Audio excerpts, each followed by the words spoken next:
بسم اللہ الرحمن الرحیم۔ مسلم شریف، ترمذی شریف اور ابو داؤد شریف کی ایک روایت ہے جس کا مفہوم ایسے ہے کہ ایک شخص اللہ کے نبی صلی اللہ علیہ وسلم کے پاس آیا اور عرض کیا کہ یا رسول اللہ، میری سواری کا جو جانور تھا وہ مجھ سے ضائع ہو گیا، تو آپ مجھے سواری دلوا دیجئے۔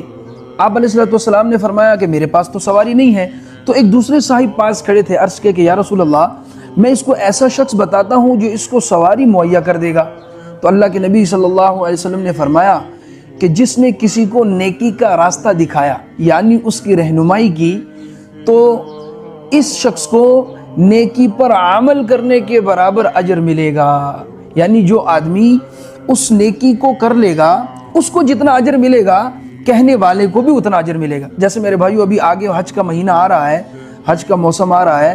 اگر ہم خود حج پر نہیں جا سکتے، مگر جس کے پاس مالی طاقت ہے ان کو تیار تو کر سکتے ہیں، تو ان کو اگر وہ حج کریں گے، ہمیں پورے ان کے حج کا اجر ملے گا۔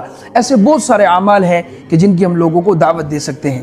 اور میرے بھائیو دوستو، پیارے نبی کا فرمان ہے کہ اللہ پاک روشن رکھے اس شخص کا چہرہ جو میری حدیث کو سنے اور اس کو آگے پہنچائے۔